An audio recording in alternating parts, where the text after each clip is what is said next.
ഈ സ്വാതന്ത്ര്യം മറ്റെങ്ങൊന്നും നമുക്ക് ലഭിക്കുന്നതല്ല.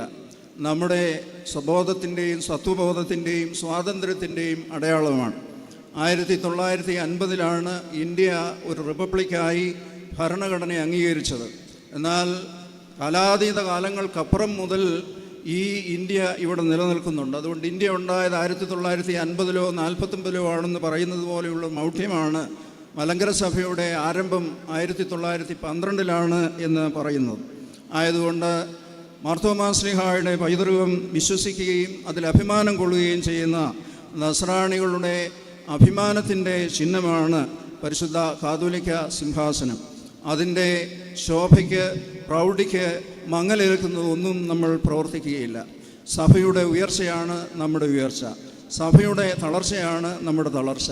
ആ സഭയെ ഉയർത്തുവാൻ തക്കവണ്ണം പരിശുദ്ധ കാതോലിക്ക ബാവാ തിരുമേനിക്ക് വേണ്ട ശക്തിയും ദൈവകൃപയും ലഭിക്കുവാനായി പ്രാർത്ഥിക്കുകയും ഈ സ്വാതന്ത്ര്യം വിഭാവന ചെയ്യുന്നത് കേവലം അധികാരം മാത്രമല്ല, അതിനേക്കാൾ കൂടുതലായ ഉത്തരവാദിത്തങ്ങളും അതുപോലെ തന്നെ വിപുലമായ സാധ്യതകളുമുള്ള ഈ കാതോലിക്ക സിംഹാസനത്തെ പരിരക്ഷിച്ചു കൊണ്ടുപോകേണ്ടത് ചുമതല നമുക്ക് ഏവർക്കുമുള്ളതാണ്.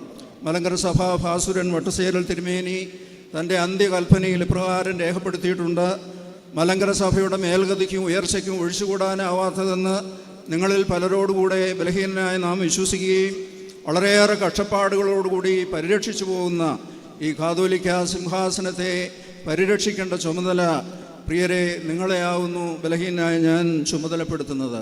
അങ്ങനെ നമ്മുടെ കണ്ണിലെ കൃഷ്ണമണി പോലെ ഈ കാതോലിക്ക സിംഹാസനം ഈ ഭാരത സഭയ്ക്ക് എന്നും അഭിമാനകരമായി തീരുവാൻ തക്കവണ്ണം ഈ സഭയുടെ സ്വാതന്ത്ര്യം മറ്റാർക്കും അടിയറ വെക്കാതെ, അത് അന്ത്യോക്യയിലായാലും റോമിലായാലും അലക്സാന്ദ്രിയയിലായാലും എവിടെങ്കിലും മാനം കറുത്താൽ ഇവിടെ പനിക്കുന്ന ഒരു സ്വഭാവമില്ലാതെ ഭാരതസഭയുടെ അന്തസ്സും അഭിമാനവും ഉയർത്തിപ്പിടിക്കുന്ന ദേശീയ സഭയായി ഉത്തരവാദിത്വമുള്ളൊരു സമൂഹമായി ഈ സഭ തീരത്തക്കവണ്ണം പ്രകാശത്തിലേക്ക് സഞ്ചരിക്കുന്ന ഒരു സമൂഹമായി തീരത്തക്കവണ്ണം ദൈവമേ ഈ സമൂഹത്തെ ശക്തിപ്പെടുത്തണമേ, ബലപ്പെടുത്തണമേ, അതിന് നേതാക്കന്മാർക്ക് വേണ്ടതായ ജ്ഞാനവും ശക്തിയും നൽകണമേ എന്ന് പ്രാർത്ഥിച്ചുകൊണ്ടും ഈ കാതോലിക്ക സിംഹാസനത്തെ അതിഭാസുരമായി തേജസ്സോടെ നയിക്കുന്ന പരിശുദ്ധ കാതോലിക്ക ബാവാ തിരുമേനിക്ക് എല്ലാ ആയുരാരോഗ്യങ്ങളും ഭാവുകങ്ങളും പ്രാർത്ഥനാപൂർവ്വം തൃപ്പാദത്തിൽ സമർപ്പിച്ചുകൊണ്ട് ബലഹീനായ ഞാൻ എൻ്റെ അധ്യക്ഷ പ്രസംഗം ഉപസംഹരിക്കുന്നു.